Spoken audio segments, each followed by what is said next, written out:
Today we're looking at inverse trig functions. So what it's asking us to do in this one is find the exact value, and we said last time that anytime it asks us to find the exact value, we're not going to be using a calculator. We're going to be trying to figure out by hand what the exact value is for the function. Now these are a little bit confusing because we have both inverse trig function with a regular trig function.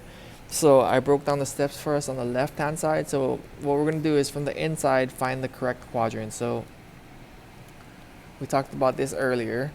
We're looking at the inside here, tangent inverse of 1/2. All right, so let's draw this thing out, which is step 2. So I know tangent inverse positive 1/2. Well, tangent we're looking for in quadrant 1 or quadrant 4. We said that most of our trig functions we're looking for in those two quadrants. The only exceptions would be for our cosine and secant.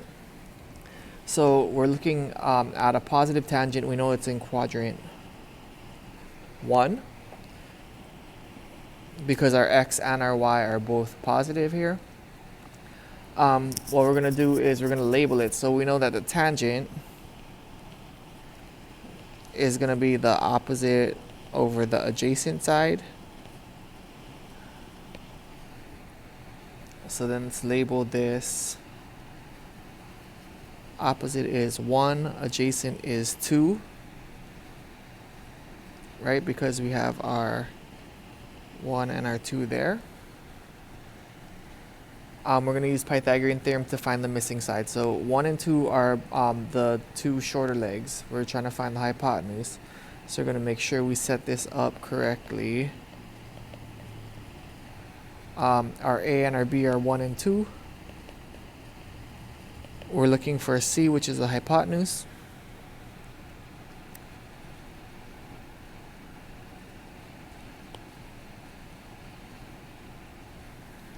Alright, so 1 squared is 1 plus 2 squared is 4. So we have 5 is equal to C squared. And when we square root both sides, we end up with C equals square root of 5. So we know the hypotenuse is square root of 5. Alright, so the last step is find the outside using the triangle. So we're now looking for the sine.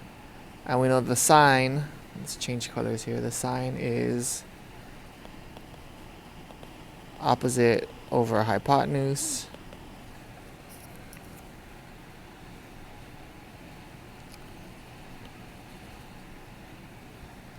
Alright, so our opposite side is 1. Our hypotenuse is radical 5.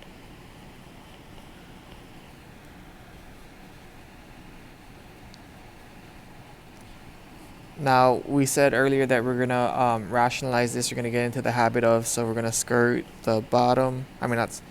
We're multiplying the bottom by square root of 5, and we're multiplying the top by square root of 5. So square root of 5 times square root of 5 on the bottom is square root 25. Some of you guys are skipping this step already. 1 times square root of 5 is square root of 5. And then the square root of 25 on the bottom is just 5. So I want us to be able to get it to this point. This is no longer acceptable. You guys need to be aware. I saw a lot of us on our test, our first test, leaving it in the form where we have the square root on the underneath of our fraction, and I gave you guys credit for it, but in the future let's be very careful and try to rationalize anytime we have a square root in the denominator. And I just say that because it's going to come up. Those of you who are going on to calculus and further, you guys are going to be expected to rationalize your functions, and it's going to get harder. So the more comfortable you get with the concept now, the easier it's going to be later. Alright, let's try another one. I wanted to throw in this one because we have a secant this time. So remember, we can rewrite any function as its reciprocal function. So if it makes it easier for us, let's do this whole thing as the reciprocal function of secant is cosine. And then all we have to do if we do that is we're going to take the reciprocal of our number. So we're going to do 1/3. All right. So let's follow the steps again. Step 1, we're going to figure out the inside. What quadrant is that in? Well, cosine is positive in quadrant 1. So we're going to draw a triangle in quadrant 1.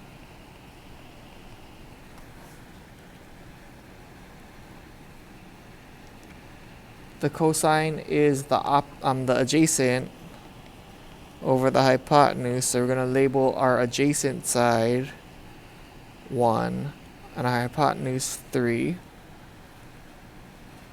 We're going to try to find the missing side, which is the opposite side. So let's use the Pythagorean Theorem. Be careful, again, that we put our hypotenuse in the right place and our legs in the right place. So we're given the hypotenuse is 3. We're given that one of the legs is 1. Alright, so 1 plus b equals 9. Oops, b squared. Let's subtract 1. B squared is going to be 9 minus 1, which is 8. And then square root. Oops. So b is going to be equal to the square root of 8. But square root of 8 reduces. Some of us like to use this tree when we're doing our factoring and reducing. So we're writing down the factors of 8. So 2 and 4. I know 2 is prime, so that we're done there. And break down 4 to 2 and 2. Now any pairs that we have go outside of our radical, and then anything that's not paired stays inside. Alright, those of us who are good at seeing factors, we could have also said that the square root of 8 is equal to square root of 4 times square root of 2. We chose this one because we know square root of 4 is a perfect square. Well, 4 is a perfect square, so when we square root it, we get 2. This one doesn't have any square roots, so it stays. Right, so either way, we want to be trying to reduce. We want to make it as simple as possible. Okay, so anyways, now we're going to go do the outside, right? So we're doing the tangent inverse. We know this is now 2 square root of 2 here. Oops, sorry, this shouldn't be tangent inverse. It should be just tangent. That wouldn't make sense. Okay, so we're finding the tangent now from our triangle. So our tangent is the opposite over the adjacent. And that's going to be 2 square root of 2. Alright, it's going to take some work.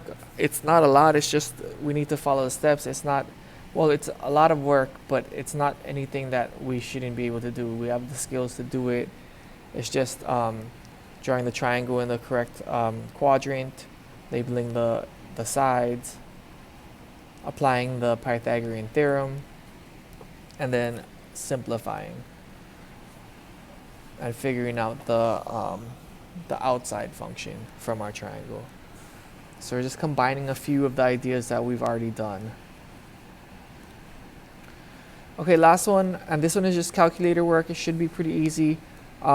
It's asking us to find the angle in radians, so just some more practice using our calculators. It says to round to 2 decimal places. So the reason why I wanted to do these ones is because that, like we said earlier, we don't have the 3 original trig functions, the sine, cosine, tangent.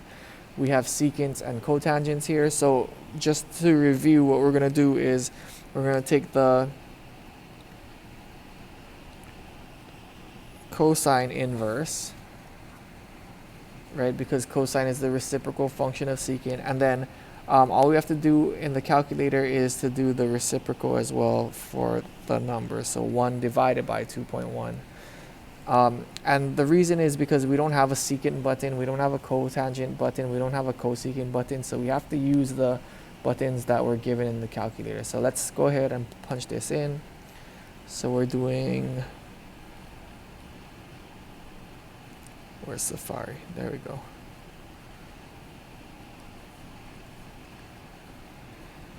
So we're going to make sure we're in radians. Where's my shift button? I swear it was here. Okay, we're gonna have to press the inverse button. And then we're gonna do the cosine inverse. Oops. Hey, what's going on here? That's interesting. Cosine inverse. There we go. So it says arc cosine. And then we're going to do 1 divided by 2.1. And then we get 1.07. It says to round to the nearest hundredth or the second decimal place. So this is 1.07.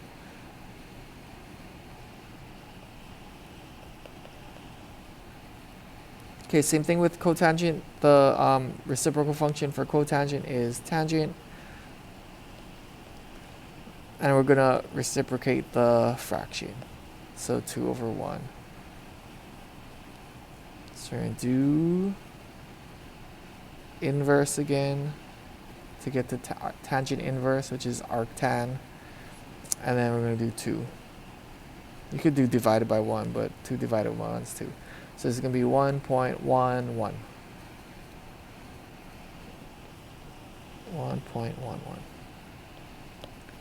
Alright, so pretty easy work for this. Just again, remember that we're trying to calculate in radians, and also to make sure that we do our reciprocal functions when necessary.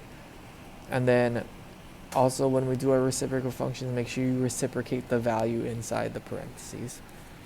Alright, please write down any questions you have, and we can talk about them next class.